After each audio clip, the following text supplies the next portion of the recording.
All right, so we should be live for the first time in 2023. And if you can hear me and see me, please let me know. I believe I fixed some of the audio issues we had last time, but if anything goes wrong, I would appreciate anybody's response. So thank you so much for being here. Welcome to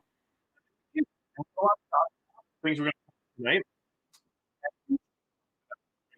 Topics that are related to why we should be prepared and what we should watch out for, because there's quite a bit going on if you haven't been paying attention. Dan H says 5x5. Thank you so much for that. And good to see everybody. Glad you made it through 2022. Now let's make this year much, much better, hopefully, right? Let's see. Dave Sickles is here. Durgan is here. Harbor Prepper, welcome to my life. We got John P., Mr. Landfill, Kevin Brown, 762x39. So I know we are good to go. So thank you all so much for letting me know and for keeping me posted if things get a little crazy on the live streams, because sometimes they do. It's just what happens, right?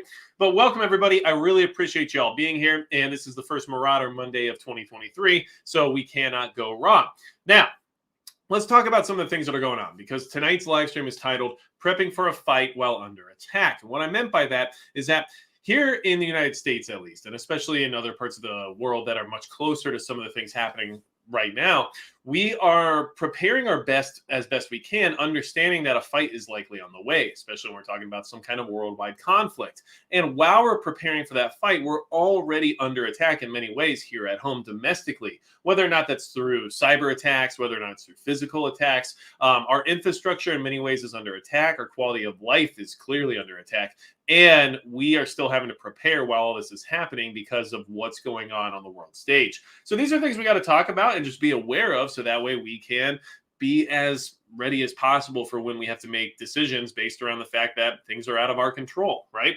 So Zombie Lover 317 Abel, Indianapolis, Indiana here. Well, good to see you. Indiana is close to my heart for many reasons, and I've got family there as well as, have visited there quite a few times. And I was definitely raised on Notre Dame football. So that's just something for you to know now. Now everybody knows, all right?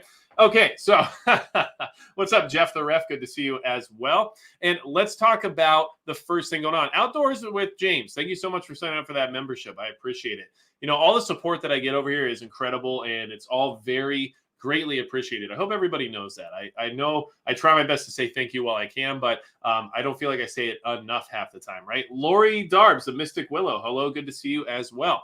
Now, what's going on in the world that we should talk about? Well, first off, we have this whole issue going on, okay? So there's lots of drills and there's lots of planning in place right this second, discussing 2023 in particular. So let's talk about those, because we can get actually a decent amount of information from what these drills that are scheduled and actually public can give us, in the sense of who's training with who, where this training is occurring, what type of training it is, and what we can expect and what we should watch out for in the sense of this training possibly leading into bigger escalations or more problems down the road. So, Russian Army to conduct 9 international military drills in 2023. India is included in that agenda. So understand that Russia and India are still working together. I know the mainstream media would have you believe that Russia has been blacklisted from the rest of the world stage at this point, but in all honesty, it sounds like many other countries, especially large nuclear powers like India, are still more than willing to work with them. So keep those things in mind as we move forward, because it's easy to feel like we're in this kind of impenetrable bubble here in the United States when it comes to military might and everything else. But if enough large countries with nuclear capabilities and definitely manpower decide to team up, things get a little bit different in the sense of the ratio. So let's talk about this really quick, all right? The Defense Ministry of Russia announced that the Russian army will hold around 9 international military exercises in 2023. In the midst of the growing conflict over in Ukraine, the Defense Ministry made this announcement on Sunday, okay? So here's the things that you need to take away from this, just so you're aware of who's doing what and with who. Okay, the ministry then went on to add that outside Russia, a joint exercise of the CSTO, which we talked about recently in the last live stream, the Collective Security Treaty Organization, which is basically like Russia's version of NATO, peacekeeping contingents, Indestructible Brotherhood 2023 will be held on the territory of Armenia. The joint exercises will also include Russian-Indian multi-service force drills named Indra 2023 drills. Some of the other international military exercises will include Joint Military Anti-Terrorist Command and staff exercises with the member states of the Shanghai Cooperation Organization.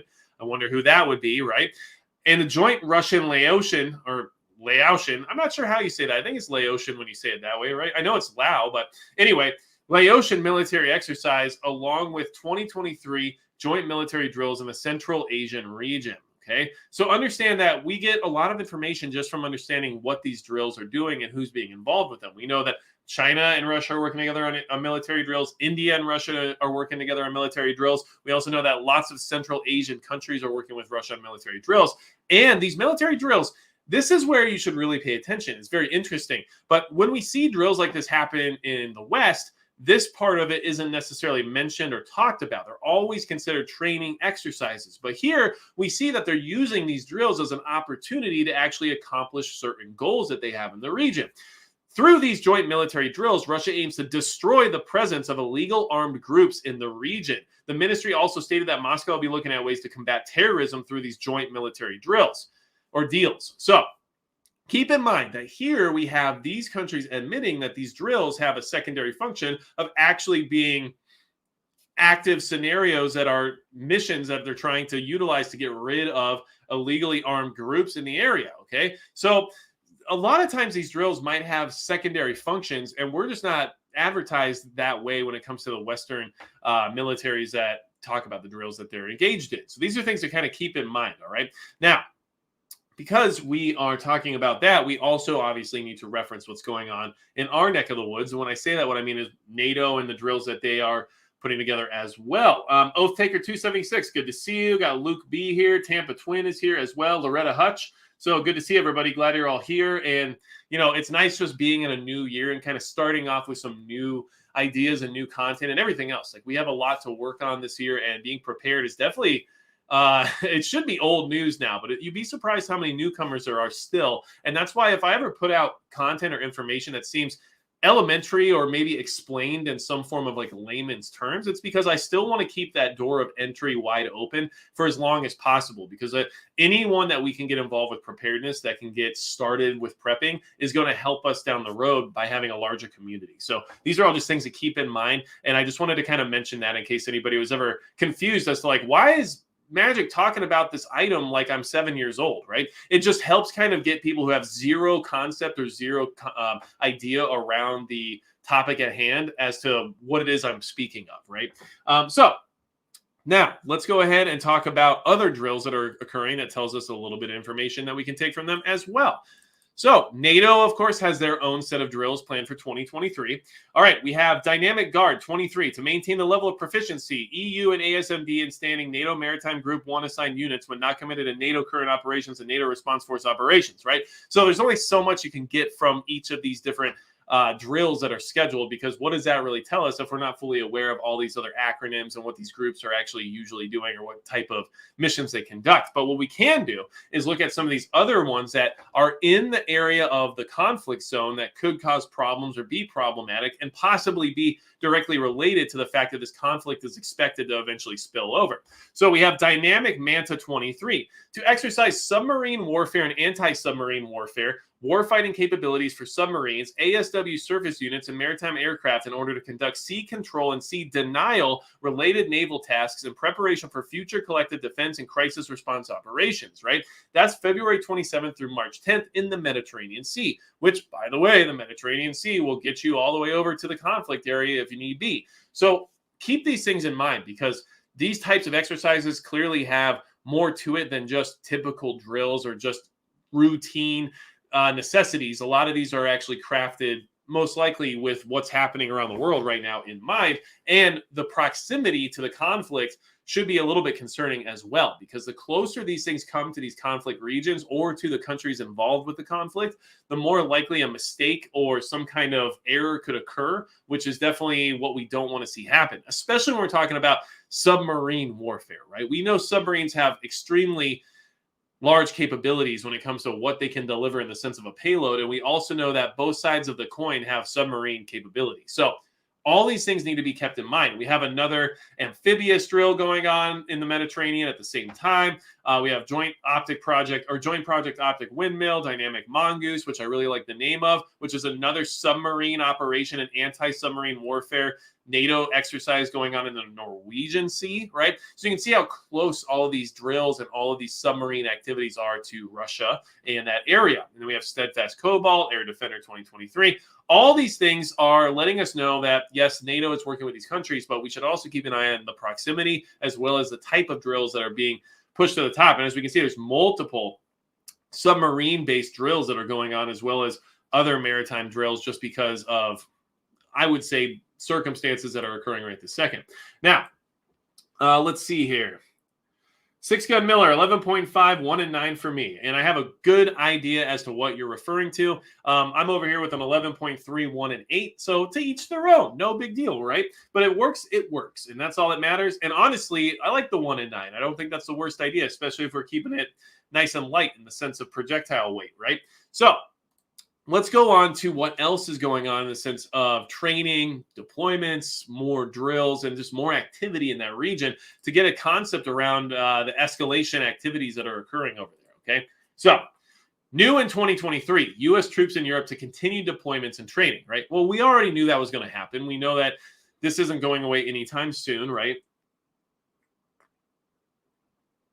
But roughly 20,000 troops mobilized in Europe in support of NATO since Russia's invasion of Ukraine are on track to stay in place going on into the new year, training not only with local partners, but with Ukrainian troops outside of their country. Now, here's where you need to pay attention and be aware of U.S. involvement and how this can push things further and further towards that global conflict that we're all concerned about seeing. The Pentagon announced December 15th that monthly rotations of 500 Ukrainian troops would travel to U.S. Army ranges in Germany for combined arms maneuver training and effort to reinforce their formations as they enter a second year of fighting back against the Russians.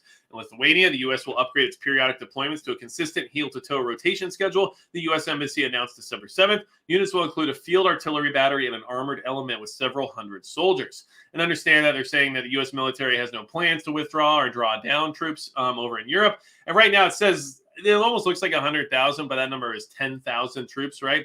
Still, understand that rotating 500 Ukrainian troops in and out of U.S. Army ranges in Germany at a time for training and tactics and everything else, equipment training, whatever it is that they're doing, is an obvious involvement of the United States in this conflict. So for anyone who's still on the fence as to whether or not we are directly involved or if it's just proxy, there's no such real thing as proxy when we're talking about superpowers, right? We all are aware of the level of involvement the U.S. has and the fact that NATO is, 85% the U.S. anyway. So here we are. We're rotating the troops out, 500 at a time, training them, sending them back to the battlefield, taking another 500, and then rinse and repeat, which is, in my opinion, only going to, continually push us towards actual kinetic involvement in this conflict. So, and whether or not you feel that that's necessary or you feel like that is the right thing to do, I think that's the path we're on. And I think that we should just be ready for that moment and that day or that time when we actually get that official announcement of like NATO has entered involvement in the conflict officially, right? And it could be blamed on this or that. There could be an altercation, an accident, or whatever it is. But my expectation in 2023 is to see that happen. And if it doesn't ever get announced, then I guess we just know it already is what it is, right? We already know the involvement's there. It's just not being put out publicly for everybody to realize, I guess, which I don't really understand why we're even playing that game or beating around the bush in that aspect. I understand the politics of it all, but I think that you would assume at a certain point it'd be better just to get in there and get it over with or stop prolonging the inevitable, because it's one or the other. And it's very, at least in my opinion, this is me, I'm not some, think tank strategist that gets paid to consider these different factors or anything like that. Okay. But what I'm trying to say is that I would assume that without NATO's involvement, without NATO's backing, that Ukraine would likely not be able to withstand a Russian invasion. And so we either fully pull out and Russia fully invades, or we fully go in and fight them completely back. But right now, this kind of slow trickle of additional supplies and equipment and training and financing is just prolonging the inevitable of one or the other, I would assume, right? Because if there was no NATO involvement, it would have been much more likely that Russia would have already accomplished their goal to a certain degree. And here we are preventing that from happening, but we're not stopping it from happening in total or repelling it. So you kind of see what I'm saying here, right? Now, let's see here. Seiko Mag, do you still have thermal optic nightmares? Yes, I do. That was actually a very fun intro to make. And here's the thing, I don't want to take away from the conversation that I put into some of the content I put out about, the importance of why some of these things might be a viable option for somebody to, at least make a goal towards owning at some point for preparedness purposes. But, entertainment is important in the sense of like, you should enjoy what you're watching, not just, put in a DVD of a professor lecturing you about the different dynamics of neighborhoods in the 1980s, right? I mean, that's the stuff that'll put you to sleep. So I'm trying my best to kind of keep things entertaining, interesting, and a little bit with some levity, right? I know a lot of people even just recently told me too, like, hey, Magic Prepper, a lot of the videos you've put out recently are like gear reviews and stuff, and it just kind of feels a little overwhelming that you're putting all this stuff out there.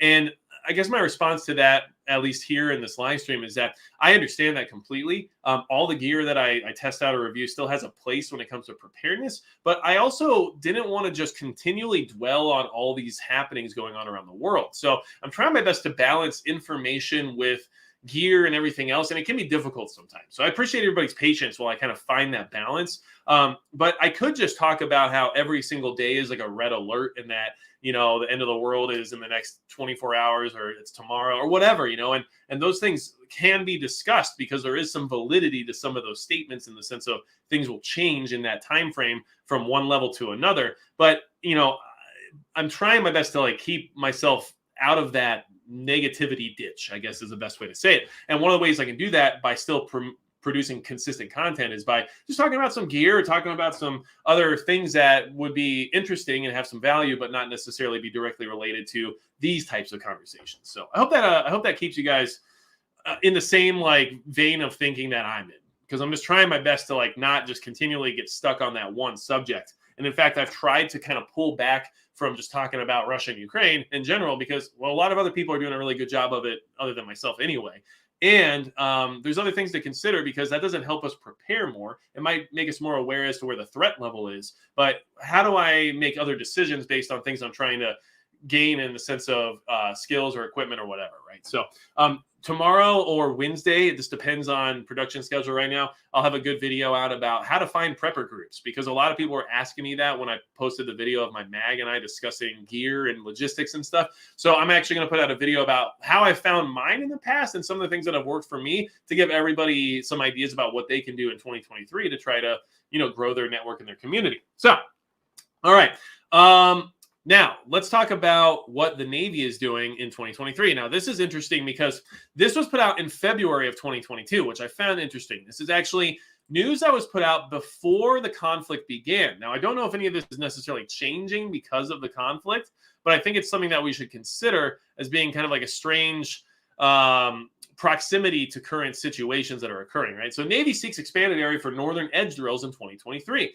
No big deal. When this article came out, no one really thought twice about it, because they're trying to expand some of these drills. But now, knowing the information we know and understanding what's happening in that region, this could give you a little bit more to think about and consider, okay? The U.S. Navy says its warships will need more room to maneuver during next year's military exercises in the Gulf of Alaska. It's going through the permitting process and accepting public comment on the proposal next month, right?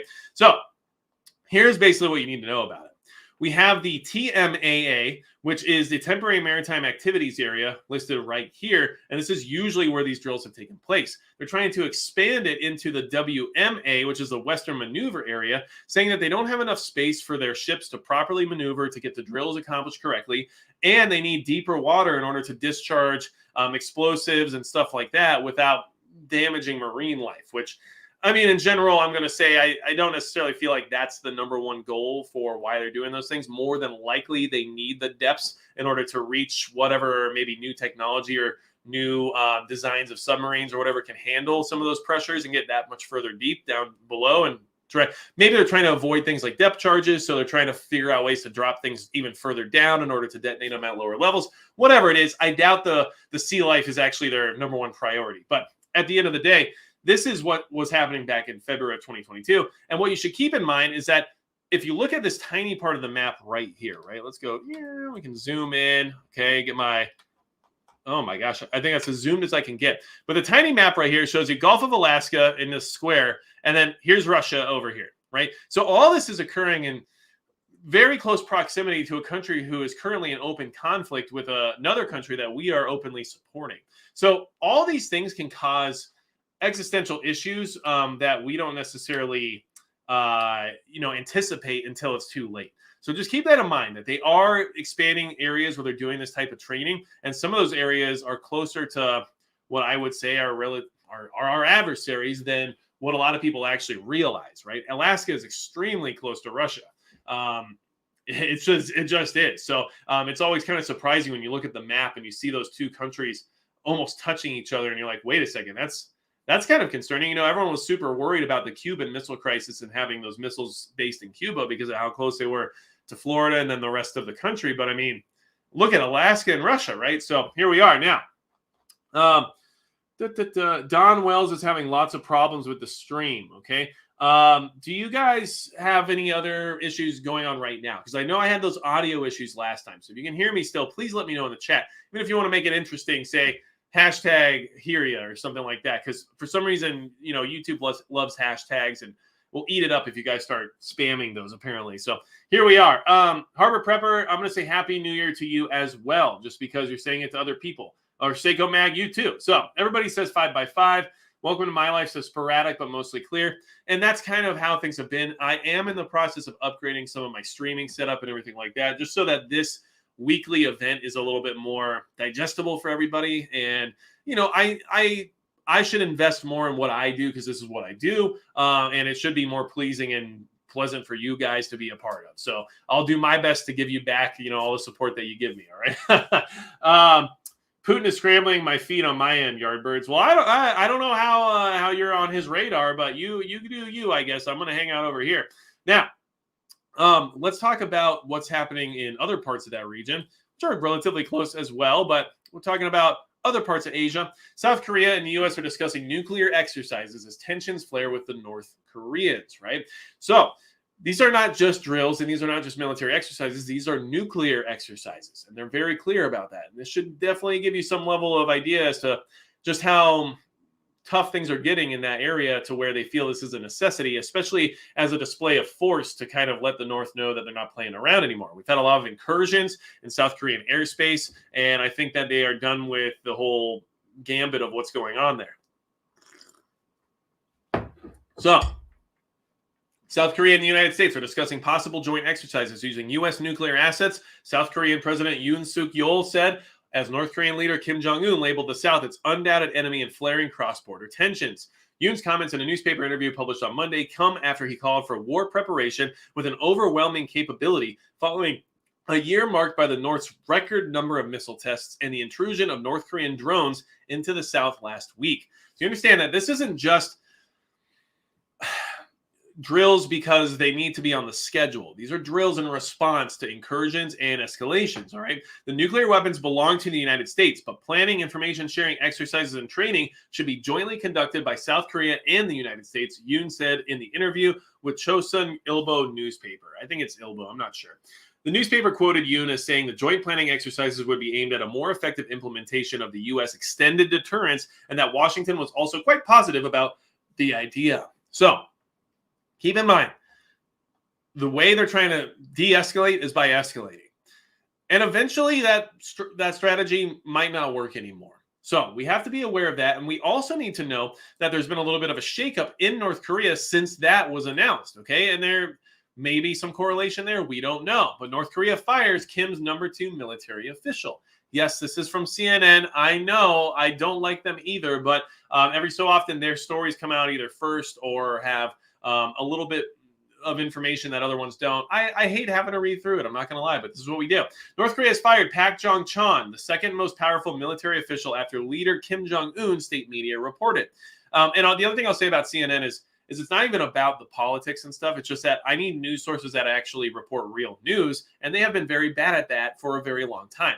So, Pack, I just went through puberty. No big deal. Pack, vice chairman of the Central Military Commission of the ruling Workers' Party and a secretary of the party's Central Committee, was replaced by Ri Yong-gil at the committee's annual meeting last week, the official KCNA news agency said on Sunday. No reason for the change was given. Okay. Now, they do go on to say that Pyongyang regularly changes its leadership around and that a lot of these things happen in North Korea. There's a lot of shakeups. They have a really weird power structure there. But really, all this should tell you is that there is a little bit of instability, which is never a good thing when it comes to saber-rattling countries that have nuclear capabilities. And we also have the entire scenario is, yeah, so you guys are hearing the stream and some people are not. That's so weird. I have no idea what's going on.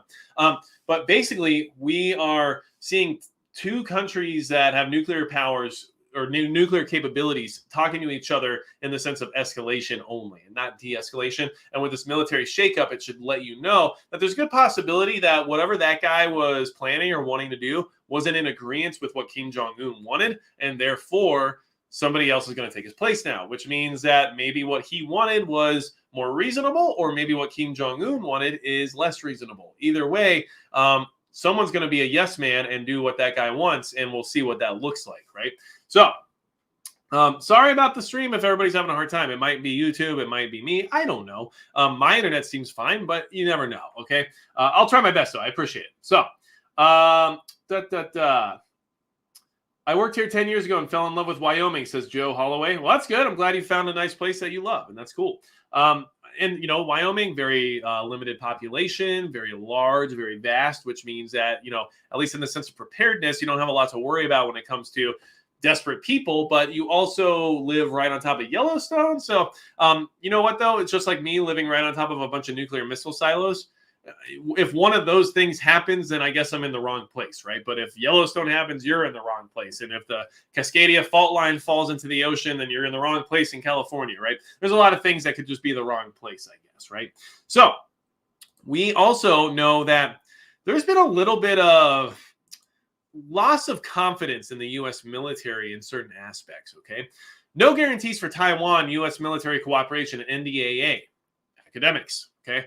We all love our academics here, don't we? Now, despite the U.S. 2023 National Defense Authorization Act's lofty pledges of support for Taiwan, local academics, and this is from Taiwan, local academics have said that the scale of joint military training and funding will be contingent on Washington following through with concrete action.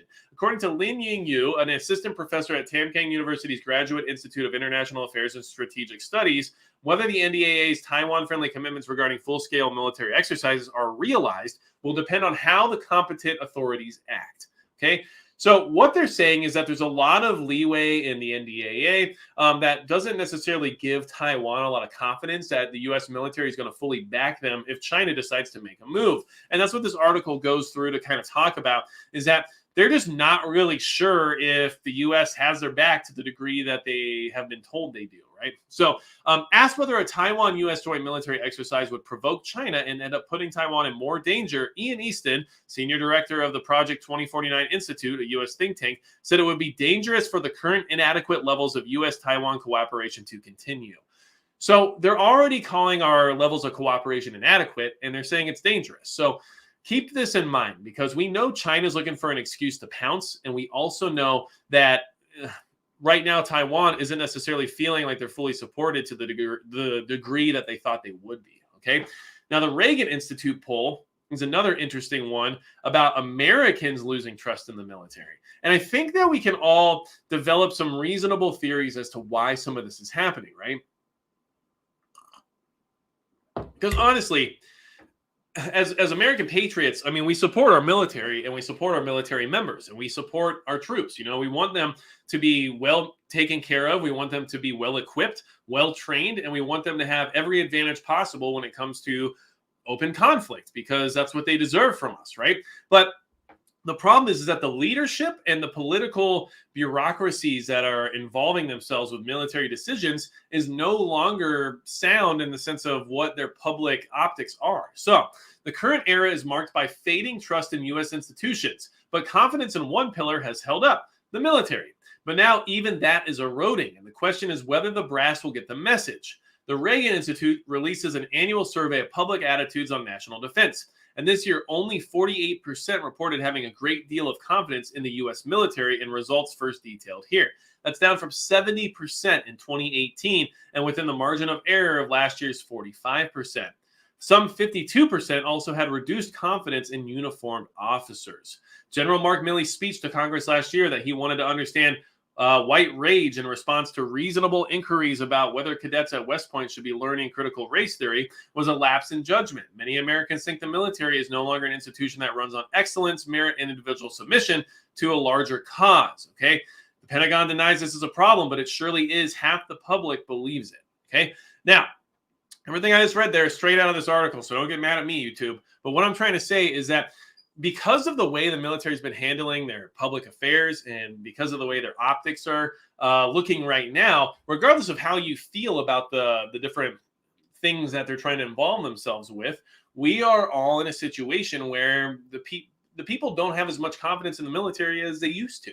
So we're on the edge of global conflict. We have drills occurring all over the world. We have different countries supporting each other that you might not have necessarily assumed would be allies. And then we have our own military not having confidence from countries that we consider to be allies, like Taiwan, where Taiwan was under the impression we'd have their back if China was to invade, and no longer necessarily feels like that's a guarantee. And then we also have our own people here in the country losing confidence in our military's capabilities because of the leadership. So, and of course, there's all the mandates and everything else that was forced upon soldiers. So, obviously, there's a lot of reasons behind why this is happening, but this is not the level of morale or the support that our military needs if we are going to find ourselves in an open conflict with a country like Russia. And that could easily happen, especially everyone forgets too. Everyone's like, well, NATO, is doing this or that, trying to, avoid getting into direct conflict or whatever. And even though it might be completely detrimental and a terrible idea from the side of Russia,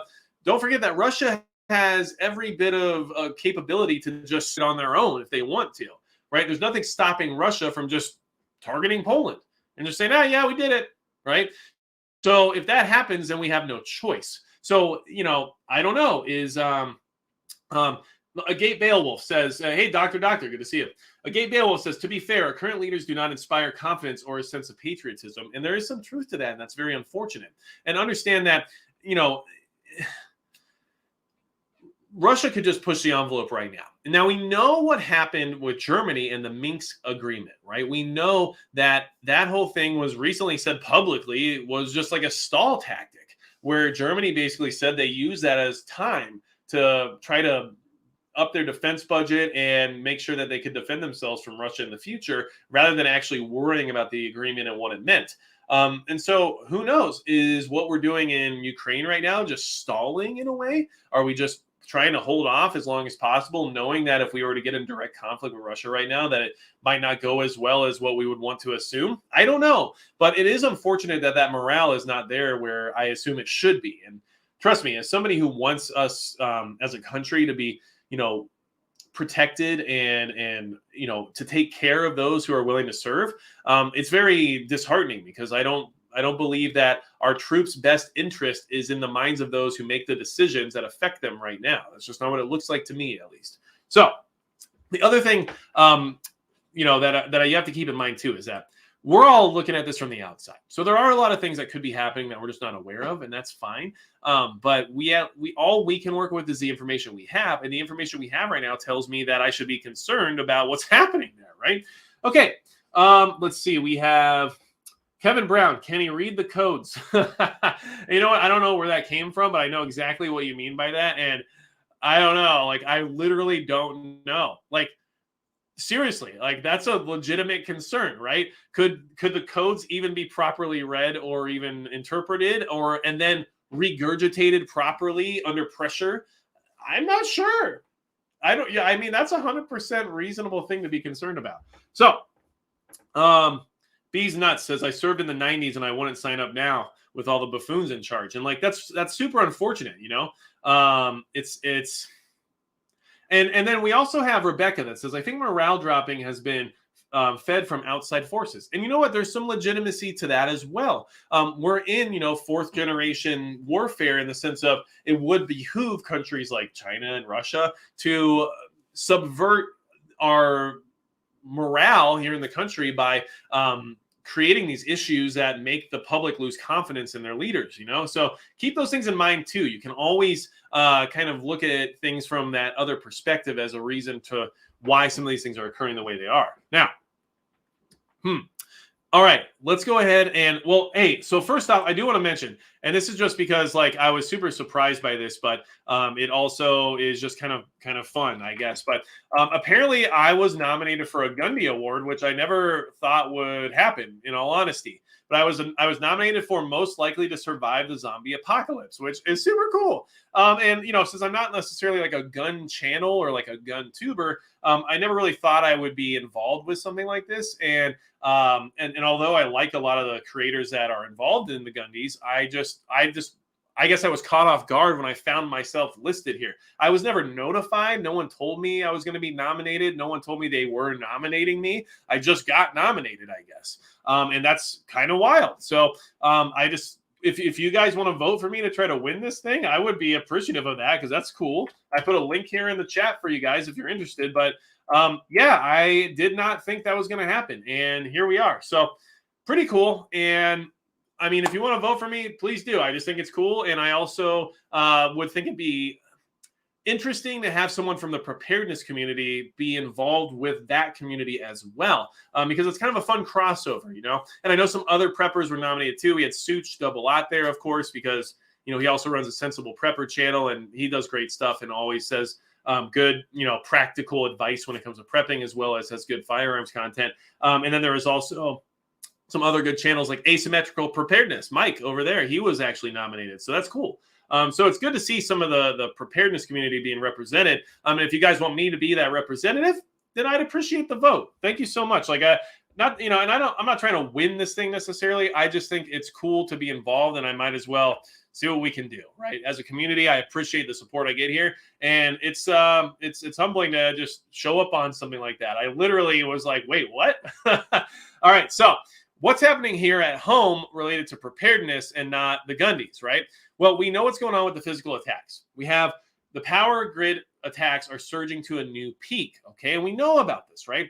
Now, this is from December 26th, all right? The U.S. power grid is suffering a decade-high surge in attacks as extremists, vandals, and cyber criminals increasingly take aim at the nation's critical infrastructure. Now, one thing I will mention, and I do think that the Canadian Prepper actually mentioned this on his channel at some point as well, but I thought it was a reasonable assumption. This is why I'm mentioning that he said this, because, I'm not going to just take credit for developing every single idea on my own. But sometimes it's nice to have a little bit of similar thought coming from the community saying, okay, well, this is probably something that we should keep in mind. But they don't mention any other threat besides extremists, vandals, and cyber criminals, as if those are the only three categories of people that could possibly be doing these things. And I find that interesting because we are very well aware and well versed in the fact that there are sleeper cells within the country, and there's sleeper cells from Iran, sleeper cells from Russia. I mean, there's freaking police stations from China all over the world. So there's plenty of other malicious actors that could easily be carrying out these attacks, and yet none of them are listed as a possibility. And the possibility is definitely not even talking about any like foreign adversaries, sleeper cells, or anything along those lines. I mean, some of this stuff could legit be like secret agent crap, right? And we don't necessarily talk about that kind of stuff very often. But I will say that, when you think about like Mission Impossible and James Bond and all those movies, right? And of course they're movies, I get that. But understand that the CIA is a real thing, right? MI6 is there. So there are times where taking out the power grid in a localized area might be reasonable for somebody to be doing some form of espionage or something along those lines. So all these things should be considered. And all the mainstream media keeps regurgitating and repeating is it's extremists, vandals, or cyber criminals. And that's just weird to me. It kind of screams that they know it might be something else and they're unwilling to say it because we know with Operation Mockingbird that they all coordinate with the FBI and the CIA and everybody else. Of course, Twitter has verified all of that for us here recently. But basically, you're just going to keep this in mind that there are other actors involved that could be doing these things, not just the extremists, vandals, and cyber criminals that are being reported on in the mainstream media. And this could be connected to a bigger picture, right? So what else do we need to keep in mind about this? Well, this is there was 101 incidents in 2022 of attacks on the power grid, and that was up over 97 in 2021, and that didn't even count what happened in Moore County, North Carolina in 2022. So there's a lot of things happening here. Now, Richard Glick, chair of the Federal Energy Regulatory Commission, says, is there something more sinister going on? Are there people planning this? I don't think anyone knows that right now, but there's no doubt that the numbers are up in terms of reported incidents, all right? Now, the other thing to keep in mind is that the other thing we have to consider on a regular basis is that with the quality of life and societal degradation that America is experiencing right now, people will act crazy and do crazy stuff. So there's also that possibility as well, that crazy people have been pushed to the edge and are doing something to take out their frustration and have considered this as an option. So we all know that that is also a possibility, but these attacks are on the rise, okay? Surviving behind liberal lines. The Rona and subsequent illnesses in the family kept me off a lot, but wanted to say thanks for all you do for us, AP. I'll assume that meant MP unless you think I'm angry right now. And hope your Christmas was great and your 2023 is great too. Well, thanks for that. I appreciate it. And you know what? Sometimes getting sick and family stuff definitely takes priority over all this other stuff. So you do what you have to do to take care of yourself. I mentioned in a Patreon video recently that, we had to take one of our children to the hospital for an infection that just like popped up out of nowhere. And so I had to drop everything and just go an hour and a half away to a hospital and make sure that she was taken care of, right? So these things just happen. Family always takes priority, and she's fine now, so don't worry. But it was a scary situation, and it was one of those things where you quickly appreciate that we have access to, modern medicine and stuff like that when an emergency actually arises. Had this been a grid down crisis emergency scenario where going to a hospital wasn't an option, then I would have had to play guess the problem using a list of symptoms and trying my best to choose a proper medication that might actually take care of the infection and hope that I chose correctly, right? So there's a lot of things that go into it that you kind of need to keep in mind during these times. Like, man, like we're still very lucky to have access to the things we have. And if those things go away, like things get very scary, no matter who you are, or how well prepared you are, it can still be very scary to suddenly not have that support. Okay, so let's see here.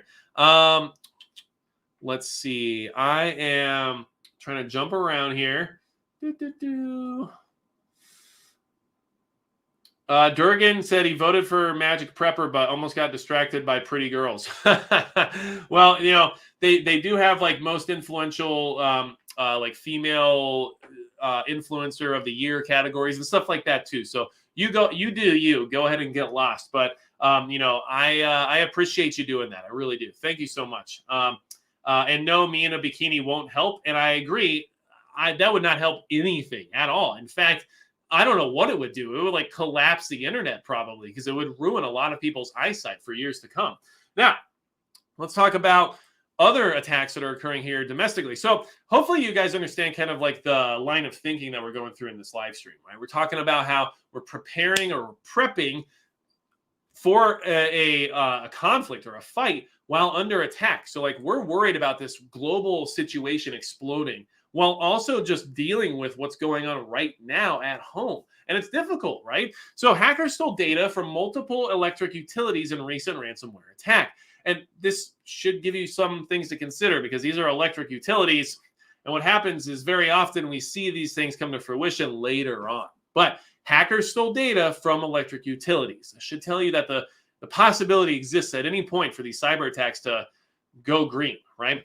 So let's talk about it. Federal officials have closely monitored the incident for any potential broader impact on the U.S. power sector, while private investigators have combed the dark web for the stolen data, according to the memo sent this month to the power company executives by the North American Grid Regulator's Cyber Threat Sharing Center. The previously unreported incident is a window into how ransomware attacks on critical U.S. companies are handled behind the scenes as lawyers and federal investigators quietly spring into action to determine the extent of the damage. What does that mean? Well, here's the thing. This ransomware attack happened in October, okay? Hackers stole data belonging to multiple electric utilities in an October ransomware attack. It's being reported December 27th.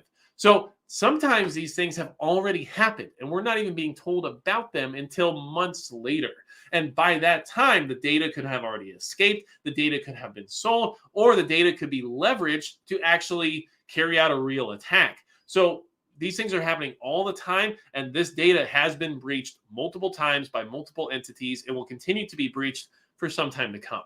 So keep that in mind, because it's not going to just suddenly change overnight that we're cyber safe now. Like nothing can get through. It's going to continue to be that way. And I have some other cyber attack data here for you as well. Let's see here. Lil Sai says, or Lit Sai says, utilities have crap security. And I mean, yeah, and our infrastructure has crap security in general. And we're not just talking utilities, but like all of it, okay? NC Farmer wants to know how ammo supplies and prices are in my area. Generally fine.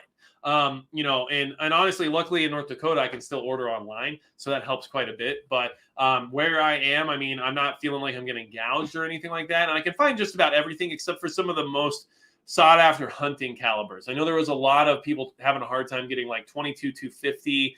People are struggling to get 270. Just things like that, were kind of hard to come by, like 243 Winchester. Just those typical hunting rounds. And 6.5 Creedmoor hasn't really come back into stock fully yet either. Which is one of the reasons why I'm just still on the fence about, having 6.5 Creedmoor versus 308. Because for my own skill level, I don't know if I can even necessarily enjoy the 6.5 Creedmoor value, right? Jordan B says, not wanting to get out on the roads on New Year's Eve evening, so I ordered food delivery, and the guy rolled up in a Jeep with a 102 whip CB antenna, and now I have a new local prepper contact that is also into CB. That is awesome. And look, those are the opportunities you have to take to kind of open the door. It's always a risk, but you can tell sometimes, right? We know, and I'll tell you exactly 100%, this is legit, but I am always on my local classifieds. It's Bizman Online. You guys can look at it if you want. It's North Dakota's classifieds, basically. But they sell all kinds of stuff on there, including the tactical stuff, right? And this guy was selling like a full-on tactical rig. It was like plate carrier, battle belt, tricked out Glock with an RMR and a light and like, the AR, all this stuff. And I'm looking at this listing and I'm just like, this dude does the stuff. Like, I just know this guy does the stuff, right? So I reached out and I was like, hey, man, I see what you're doing here. And I don't reach out as Magic Prepper, so he wasn't like aware of that necessarily. But all I said was, hey, if you're looking for this type of training and this type of, stuff out here in North Dakota, I train with these guys over in your area. And I think that'd be a good thing for you to check out since it's clearly something you're into, right? And then he got into it and like contacted them and like got together with them. And now he's following them on social media and all that kind of stuff. And then this is a guy that I'm probably going to end up meeting at some point because he's now trying to get training and involved with the crew that I hang out with and prep with. So just keep that in mind because I didn't have to reach out to the guy. I wasn't going to buy his stuff. I couldn't even afford it. It was really nice stuff. It was like Shadow Systems and it was all, it wasn't a Glock. It was a Shadow Systems, right? So you get what I'm saying. But what I'm trying to say is I didn't have to reach out to that guy. But I thought, okay, this is someone who's clearly not just into the stuff, but also financially invested in it, which means they might want to do more. And so I offered an opportunity for that person. And then it seems like they took it. So you sometimes have to open that door. And Jordambi, I think that was a good move on your part because this community needs to grow. We need more contacts. We need more outposts even, right? Like you might end up being good friends with this guy with the CB radio stuff going on and emergency happens. You need to evacuate because your area is no longer safe. And this guy might have already established the concept with you that you can come to his place if you're unsafe and he can come to your place if he's unsafe. And like, that's exactly what we need to be doing too. It's not always about, I have this group right here in my neighborhood and now we're good. Like, yeah, you can have outposts in other locations too. And that can definitely help you along the lines in case something happens, right? Outdoors with James. thank you so much. Thank you for your resilience to provide us with pertinent information and explaining it in easy to understand information or formation. And you're welcome. I try my best. Look, here's part of the deal. I am also just some dude. So I do my best to interpret things and describe things in the way that sounds applicable to me and what I would digest easily. And the reason why is because I don't think everything needs to be so complicated, right? I think we get into the nitty gritty details quite a bit. And that's always not always like the most important thing. Sometimes just like, hey, how does this work? Okay, I can do this, I can do that, and we're good to go. Great. This is what I can do now. Right? Yeah, if you want to get really detailed and get into the information and the specs and all the stuff in the background of it, go for it. You can do that, no problem. The internet is great for that. But if you're just worried about how is this going to make me better prepared, well, I think that's a lot easier to explain than just trying to talk about, well, it will work in negative 40 degrees to 180 degrees. Well, why would that matter? Am I going to be in some kind of industrial freezer or into some kind of like steel forge at any point in time with it? Because those are the things you have to consider, right? Now, Eric Chug, kiss. Exactly. You're exactly right. So, and no, that does not mean that I would like to kiss you. I am just agreeing with what you said about keep it simple, stupid. So we also have other cyber attack breaches going on right now that you have to be aware of. Okay. Nashville hospital hit by data breach. Okay. This happened December 30th, right? A Howard County hospital is the latest Arkansas healthcare provider to announce a data security breach that could put patients and employees at risk per a hospital release. All right. And then it talks about how this hospital, basically sees 10,000 emergency department visits annually and has 250 employees, which just tells you how much data they could have accessed through this breach. Now, so far in 2022, the Department of U.S. Health and Human Services reports 4 previous hacking or information technology incidents for healthcare providers in Arkansas. The 4 breaches accounted for 490,000 individuals affected this year. These things happen all the time and are going to continually happen, okay? Now, where am I going with this? Why is this as big of a deal as like our utilities and stuff like that, right? Because you might not think it should be, but here's what I'm going to tell you, okay? This happened also, okay, in Louisiana. 270,000 people were targeted. Vulnerable after hackers target Louisiana hospital. The only thing scarier than America's privatized healthcare system is America's privatized healthcare system getting hacked, right? Well, I have bad news. And obviously, I don't believe privatized healthcare is super scary because I think there's a lot of things wrong with universal as well, which we're going to talk about here in a second. But Lake Charles Memorial Health System in Louisiana has been the subject of a ransomware attack, potentially affecting hundreds of thousands of patients, right? I don't need to go into the details here. All it comes down to is we got hundreds of thousands of people's data possibly leaked through healthcare. Healthcare. Okay? I'm not even going to talk right because it's so frustrating. Because of 2019 and everything on since then, right? Technically 2020, but we know what came into fruition in 2019. Well, the healthcare industry is just crap. I mean, look, I'm not mad about, the doctors I use or anything like that. What I'm trying to say is that healthcare is declining in the sense of care and capability. A lot of things were done incorrectly or poorly during the last couple of years that have put us in a healthcare deficit in many ways. And we have to understand that not only are we fighting supply chain issues still, medical equipment is still hard to come by, regardless of what everyone is telling you. It actually is still in short supply. We also have staffing issues. We understand that many, many nurses and doctors alike were told to no longer be in the hospital systems that they worked in due to the fact that they weren't willing to follow a mandate. And then we also have these types of attacks occurring, right? Well, here's something I want to share with you to really kind of turn those wheels, to really get you thinking about how healthcare has changed like dramatically since this all started and what you should expect moving forward in the sense of like desperate times and whatnot, okay? This is in the UK. And the reason I said that earlier about privatized healthcare is because the UK has universal healthcare, right?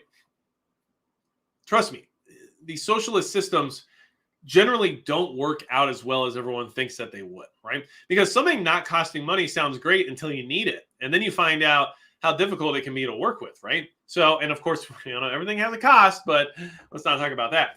Okay, the NHS crisis is historic. A war footing is the only way to deal with it. This article literally came out today, all right? I want you guys to hear this and kind of understand where I'm going with this, but this is what the Western world has to look forward to in the sense of healthcare due to all the decisions that were made and due to what trajectory we're currently on. We are not going to be living our best lives in the sense of health and human services probably ever again. All right, we'll find out. Maybe technology will catch up eventually and help dig us out of this hole. But the gap between order and chaos is narrow. A Swindon patient waits 99 hours for a hospital bed. A Gwynedd woman lies screaming for 25 hours for an ambulance to arrive. It is said 500 people a week are dying for want of emergency care. Britain's much vaunted NHS appears to have hit a wall. Winter after winter, it has cried crisis as numbers have surged towards capacity. Now, everything has combined against it. Flu is piled on top of COVID. Strikes are piled on care, home blockages, and labor shortages. Whitehall targets for ambulance waiting times, GP appointments, and spare bed spaces have taken on the ghostly uncertainty of Chinese pandemic statistics. Crises in health are unlike those in public services such as education and transport. They involve life and death. But given the fractured supply line from 999 calls to A&E admissions to hospital beds to care homes, it is hard to know where to point the finger of cause and effect. The whole system appears to be bursting at the seams, okay? And this whole article goes on to explain why the healthcare system in the UK is basically imploding, right? Now, there's a lot of reasons for why that could be happening. And of course, you know, we all have our thoughts as to how that could be managed or not managed, I guess, in some ways. But what it should tell you is that this is where a lot of things are heading, even if we don't want them to. And I think that our quality of life, and when you look at healthcare, and when you look at what's happening to our infrastructure, is in decline. And then you see what's happening around the world when we talk about all these different conflicts, when we talk about all these negative situations that keep spawning up left and right. I mean, we just had Israel strike Syria, right? They took out an airport in Damascus. These things happen. Am I concerned about that, really? Not really, because they're always doing weird crap over there in the Middle East. And until something major happens, I'm just going to write it off as more Middle East crap, right?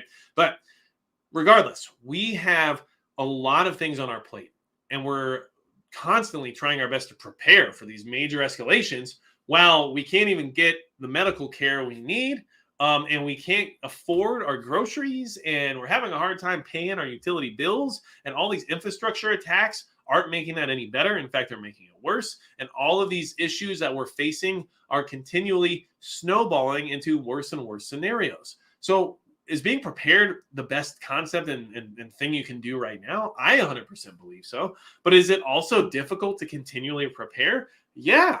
So are skills good? Yes. And if you can learn skills without spending a lot of money, even better. And that's why everyone should try to take Stop the Bleed courses, CPR courses, like the Red Cross, and a lot of organizations offer these courses for free on a regular basis. Everybody should do their best to network and build community, which especially with social media, you're already on here, right? So it's a good way to do that. And you guys can actually check out the Discord if that's something you're interested in doing. But on Discord, we've got good people. We've got good conversations. We every so often have to lay down the band hammer, and things just get crazy sometimes. But also, I think it's just a good way to meet other people with a like-minded mindset and to network within your local community, because we have channels to all the different states and all the different countries and all that kind of stuff too. So I find that to be very beneficial. So if you want to try to do some networking in that sense, please jump over on the Discord. It's free. You don't have to pay or anything like that. You can just come hang out. But the thing to keep in mind is that it's harder and harder to afford to prepare in the sense of like stockpiling, right? And I know that. And when I put out videos about like expensive equipment and gear, trust me, I'm well aware of those things being out of reach for a lot of people. And I understand that. So I hope you guys don't ever discount the fact that I'm aware of that. You know, I'm not trying to tell everybody, you know, that you need a $4,500 pair of night vision goggles, right? So the thermal monocular I used in my thermal video was legitimately the entry level. I mean, it's yeah, you can go cheaper with other companies. ATN was the company who was willing to work with me to try to make that possible for the channel, because in many ways, I'm in the same boat as you guys. I'm not like wealthy, you know, I'm not rich, you know, as much as I love doing YouTube and everything else that I do here, it hasn't made me rich. So, you know, these things are a luxury that I'm able to acquire due to the fact that I have your support, which I appreciate. And I tried to get the most budget-friendly model I could get, because I understand how expensive these things are, you know, and I could have gotten something that was $2,400, but that's even harder to acquire. So, I hope everybody understands that, I'm in the same boat as you guys when it comes to like things are getting harder to accomplish. They just are. And I mean, I was talking to a buddy today who still lives in the Sacramento area, and we were just talking about like going to the grocery store and how it just sucks. Like it hurts. And I'll give you guys how about this? I'll give you a little insight to, like my diet and exercise situation, I guess, because I think it's pretty clear I've lost quite a bit of weight and I'm probably in the best shape I've ever been in my entire life. And I mean that like 100% more than I was a teenager, more than in my 20s or anything. But what I'm trying to say is, I used to eat eggs every morning. It was like my breakfast routine was like fry up 3 eggs, eat most of them. One of my kids wants to eat some of my eggs every single time. It's just part of the deal, right? But I was eating eggs all the time, but eggs are just getting more and more expensive. And since I haven't actually set up a chicken coop and gotten that whole situation fully figured out quite yet, which is going to be this year. A lot of that stuff's coming this year when it comes to animal husbandry, when it comes to producing some vegetables in the garden and stuff like that. A lot of that stuff's happening this year.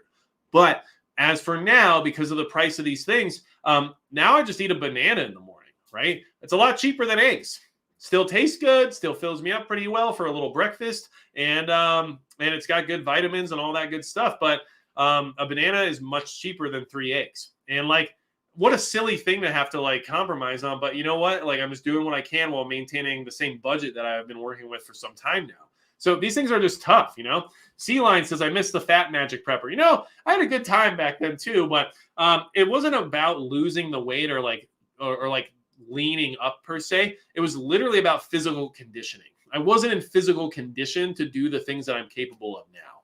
And that was something that was for myself in the sense of health and capability. I want to be able to run and like, go a distance if need be. I want to be able to run and gun when I'm out training and having fun doing that kind of stuff too. But I also felt obliged and necessary to try to live by example, and I'm here preaching preparedness and talking to you guys on a regular basis about our need to prepare and what we should anticipate and how we should better ourselves to be more prepared. And then coming at you, with that mindset from a standpoint of being unhealthy didn't seem correct. Right. So it was also partly because of you all that I felt obligated and motivated to get into better shape. So I appreciate that, in all honesty. I like 100% do. Like if I didn't have this YouTube channel, I would still be prepping. It's just something I was doing anyway. But I also don't know if I would have been motivated to be as, physically fit as I am right now, because like I honestly do want to practice what I preach. I really don't want to find myself, in a situation where I, don't do the things that I think are important or tell everyone else they should be doing, because that's just, and I'm not trying to say I'm a leader here, but that would be bad leadership, right? Like that would be bad, form. And as like a parent, it's also my goal to lead by example. And, my father had a heart attack at a pretty young age. So, and he lived through it, but it still kind of also reminds me that, I don't want to have a heart attack as young as he was, because that's, not something I want my family to have to go through. And if I did die from it, I don't want them to have to suddenly figure out how to take care of themselves without my help. So there's a lot of reasons as to why I did this, but, I appreciate all of you kind of pushing me and motivating me into this level of fitness and health that I haven't experienced ever before, in all honesty. Like strongest and most fit and have the most endurance that I've ever had in my life. And I can run for miles now, and I will outrun a lot of other people that, think they could outrun me. I guarantee you that. And you want to know why? And I'm not just saying that to be a jerk, but I'm 6'3". So my stride is stupid long. And yeah, you shorter guys might outrun me in that first like 10 or 15 seconds. But like once we hit that 30-second mark, you better watch out. All right. All right. So a truck Campbell said the flavored oatmeal packs are cheap and filling. Yes, I agree with that too. And I actually buy those, as just something to kind of fill the gap, especially if my kids want like oatmeal for breakfast or something. No big deal. But it's just, we have to adapt. And that's like the whole banana versus eggs thing was me adapting. And that's what we have to do right now in these challenging times. Adapt to what you can or can't do. And something I want everyone to, Seiko Mag, I'll tell you, my mile time, well, I run a mile and I do this just as exercise really. So I generally run my run at about 6 miles an hour at a 5% incline, right?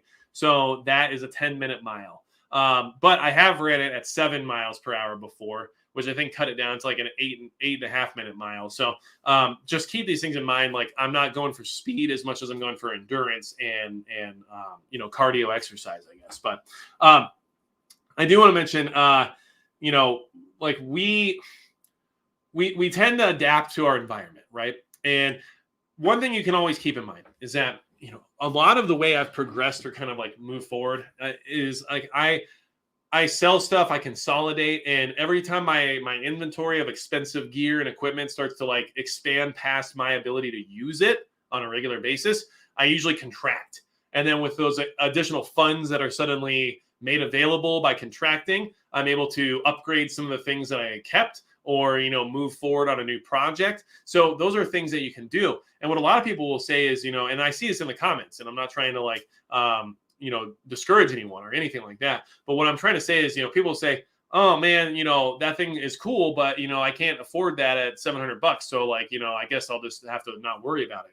But that same person will have 4 rifles that are all $1,500 and 5 handguns that are all $1,000 and 100 magazines for each gun, which is fine with me. Don't get me wrong. But all I'm trying to say is that, well, if you wanted to prioritize these things, you could. You just don't feel like you can because you have convinced yourself that these things are more important or whatever, which is fine. But I'm just reminding everyone that you can always change your priority level or take a look at your inventory, see what could be consolidated and change it into something else that might actually bring another level of preparedness to what you have versus just having too much redundancy in the sense of funds being tied up if that's really what's keeping you back, right? So these are just things to consider. And, it's something I look at a lot. There's times where I even look at firearms I own and I'm like, how much food that thing could be. And I've considered it, trust me, because at the end of the day, like we need food, right? Bees nuts. Yeah, I still sell magic cards. And that's just something that I do on the side is just like, hey, it's part of a hobby that I'm involved in. And I do that too. It is funny. So, and I'll just mention this because we're kind of on our way out, right? We're at the hour mark, we're having a good time now. We're casually chatting, but I will say this, okay? On Instagram, in case you guys don't realize, like I do actually have an Instagram. So if you guys want to check that out, you're more than welcome to. But I recently posted like a stupid meme where I was like, the gun community like literally doesn't even know who I am, which is fine. I just thought it was kind of like funny, right? And then literally the next day, it's like you're nominated for a Gundy, and I'm like, oh, okay, it was kind of like oh, never mind, I guess. But what I think is really funny is the magic card community barely has any idea who I am. And I would be like, I don't even know if I would be invited to the party. You know what I mean? Because I do all the other stuff that community generally doesn't get too involved in. Although I know for a fact that a huge part of that community is very, let's just say like pro 2A, right? Like there's a lot of people in that community that would be surprisingly opposite as to what the company that creates the product tries to portray themselves as, right? So it's very, I think it'd be interesting to kind of like insert myself there somehow one day to be like, hey, by the way, I'm one of you, haha, So just a heads up, but just so you guys know, like, yeah, if you want to see what I'm talking about on Instagram, you guys can go check it out. But it was a silly meme that literally like came back to haunt me within 24 hours because I was like, oh, okay. But I also think that it's okay to do more than just prepping, right? And so that's why I'm okay with talking about this kind of stuff. Like, yeah, I do other stuff. It's not a big deal. But I make sure that prepping is a priority, and I make sure that I stay focused because until I get to the point where I feel like I don't have to prepare anymore, I guess, there's still more to do. There's always more work to do. And I don't know when that point would be. I guess if I was like a billionaire, it'd be really easy to hit that point, right? If I could just drop, $1 million on just prepping today, I mean, it'd be really easy to just be like, all right, we're pretty good now. I guess I'll just take some more training classes and go around and learn stuff. But, the actual acquisition of equipment and food and everything else would be pretty easy if you had $1 million just to drop on only that, right? You got a nice underground bunker, you got all the gear you can need, and you got all the food you could ever need or whatever. And then you even, I don't know, have someone to literally run your farm. I mean, whatever, right? So those are things you could do. But Luke B says, even raccoon can taste good with enough barbecue sauce. Now, here's one thing I want to mention here, okay? And this is something that people bring up a lot. So, like we have prairie dog and ground squirrel issues here in North Dakota. And a lot of people, might not understand, but the reason why you want to get rid of those pests is because they destroy your gardens, they destroy your septic systems, they destroy a lot of stuff. Like they're very difficult to deal with. And I mean, I've had some of them ruin my plum trees and all kinds of stuff. So they are a problem at times. And what I'll say about them is that people will be like, man, well, you have like an entire year's worth of food just living underground on your property. But be aware of what you should or should not eat, okay? Because a big thing people talk about is like, well, if I have a 22 long rifle and it's the end of the world, I'm going to go out and I'm going to shoot, rodents and stuff like that, and I'll have all the food I can eat. Well, that sounds great in theory. And of course, I have my arguments to that. You guys know that, right? But what I will say is that prairie dogs or ground squirrels here in North Dakota, flickertails, right? They carry the bubonic plague. And so if you start eating these things, there's a good chance you're going to contract something that you will not be able to fix on your own. And then you die from bubonic plague because you thought eating ground squirrels was a good idea. So keep these things in mind, okay? Like don't just assume that come SHTF, you're going to start just eating whatever you can shoot out of the tree. You might want to check on what those things in the tree are and what they might bring along with them if you decide to consume them, because it's not always fun and games. And it's also kind of like rabbits. Like we have a lot of rabbits, but isn't the whole thing with rabbits that, if you eat only rabbit meat, that it actually creates some kind of like caloric, what am I trying to say? It's a negative caloric intake, right? So I don't know. These are just things you should consider and be aware of before that event occurs where you're like, all right, well, I saw an animal, shoot it and eat it. And then you're like, dang, bubonic plague got me, right? So you like died from a medieval disease in SHTF, which you definitely didn't plan on, right? So, yeah, Handsome Pete, don't eat the critter with the foam coming out of its mouth. Generally a bad idea. Net negative caloric intake, Chris W. says. Exactly. That's why you don't eat game out of winter season, says Kenneth Hoppy. Yeah, exactly. So there's a lot of things you have to keep in mind. Little Size says rabbits don't have enough fat. Exactly. And these are all things people should be aware of. But I honestly will tell you guys, you are in the community. You guys are great resources and you know a lot, and I'm proud of you for that. But a lot of people who aren't as involved but just have these lofty ideas about what they would do in these events honestly think that that's just what they'll do, and they have no idea what they're about to eat or what effect it would have on them if that's what they start to eat and only eat, right? So these are all things to keep in mind, and definitely things I would caloric deficit is what the word I was looking for, Vincent Boogaloo. I literally was looking for that word, and I just could not process it. You know how that goes when your brain just says, no, we're not doing it. It's kind of like when you took a vocabulary test back in grade school. MP, did you pack a punch to your rifle yet? I don't know. I don't know, because I don't know what that means. I'll be honest with you. So, and if I should know what that means, I apologize, because that makes me feel ridiculous, but oh well.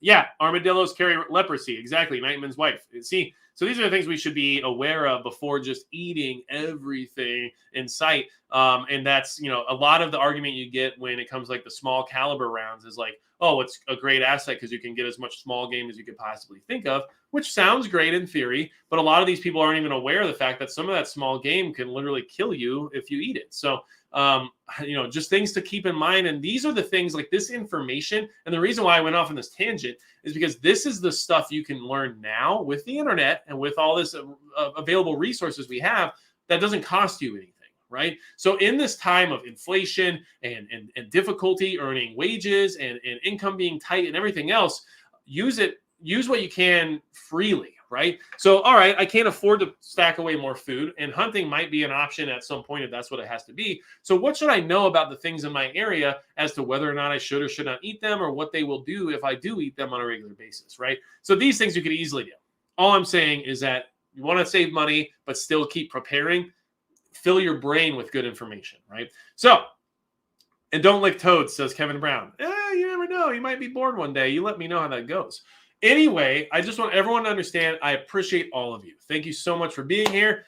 2023 is here. We're going to survive it together unless we don't. And if we don't, we tried really hard. So at least we know that. And I will tell you, if I see any Minuteman missiles go up in the sky, I'll do my best to let you guys know. Because I'll make a quick shorts video like, it's happening. Because it's not like I'm going to be able to just go somewhere all of a sudden. I got to just hunker down. So might as well just let you guys know, right? That'll be scary. Let's hope that doesn't happen. But anything else you need from me, you guys know where to go. Come hang out on the Discord. I appreciate it. I appreciate those votes on the Gundys. I think that's super cool, and I just was very humbled by being included because I really just had no idea that was going to happen. And besides that, that's going to be it for Magic Prepper.